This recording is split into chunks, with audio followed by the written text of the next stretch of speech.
Alright, let's show you some of the movies I watched and let's talk about them. So, I guess we'll start with this. I finished watching the Star Wars Family Guy trilogy. I actually rewatched Blue Harvest for like the fifth time now. But I rewatched it because, you know, after I recorded that video, I went over to a friend's house and we were like, let's just watch some stuff that's funny and have a good time because, we're just hanging out. Nobody's there. So I was like, you know what? I'll bring over my Family Guy Star Wars trilogy because all of us were like Star Wars fans and we wanted something funny to watch, and all of us kind of have a love for Family Guy a little bit. So we're like, all right. So we watched Blue Harvest, which was even funnier. It gets funnier every time, honestly. And then I watched Something Dark Side, which was really funny. It's not as funny as Blue Harvest. I mean, there are some moments that just get so close to it, but yeah, I mean, all these get about weaker as they go along, which is funny because I think it's the opposite for the Star Wars movies. I think the second one's the best, and then the other two are just weaker. But It's a Trap is just so good. I think It's a Trap is not as funny. It feels like a more modern, like, Family Guy episode, and it's just not as funny. But the first two are great, though, and I love both. I love all three. I had a great time watching the trilogy. We all had lots of laughs watching these. Just great Family Guy. Star Wars parodies, so we got that out of the way. Then I got Captain Ron, which this was a fun movie. It was an enjoyable time. I enjoyed myself watching it, and yeah, I enjoyed it. So Kurt Russell and Martin Short, just not a normal, usual Kurt Russell movie, but I would like. But I had a good time with it. So, and then I watched Cinderella 2 and 3. I always loved the original Cinderella when I was a kid. I haven't seen it since I was a kid, honestly. I should watch it again. But I watched Cinderella 2 because I was going to watch Cinderella 3 anyways because people have told me it's so great. But I was like, well, might as well watch Cinderella 2 before I watch 3. So I did. And it was an utter waste of time. It was like, okay, I get it. The movie is, it's just a kid's movie. Like a movie for 3-year-olds. And it's meant to distract them, and as that's fine, it's just a nothing movie.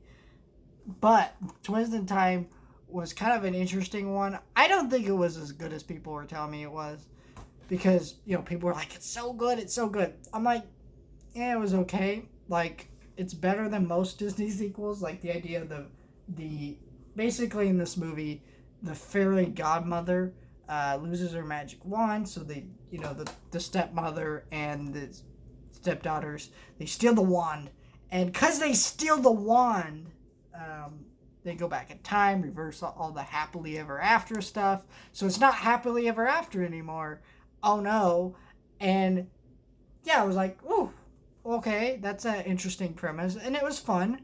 I had a good time with it, but I think what shows what's wrong with this movie is what shows what's wrong with Disney sequels in general. Not Disney sequels, but Disney remakes too, where you're just making a sequel to something that's so old and so like timeless and classic, and you just can't recapture the same feeling no matter how much you try. So this movie that had great animation for the most part, I mean, it still looked like a direct-to-video movie, but it had some good animation and it had passion behind it, and it had some fun energy to it. Still couldn't be a good sequel to a Disney movie. And that's the same way I felt about Cruella too. There was passion behind it. They had great acting, had great things about it. But no matter how much it tried, it couldn't live up to what came before. And that's the problem. That's why Disney movies shouldn't have sequels. At least some of the more classic ones. Like modern day Disney sequels. I could see them making a really good sequel like Zootopia or Big Hero 6 or something. But like just the older ones, I can't see them doing it too. Fun, I'd recommend it because so many people do love it, but I am not in the camp of people who love it. So then I rewatched 1917 again. I will tell you this, I did not love 1917 when it came out because so many people, basically this movie, everybody raved about, was like, it's amazing, it's great, it's fantastic, and like, don't get me wrong, it is. it is really good.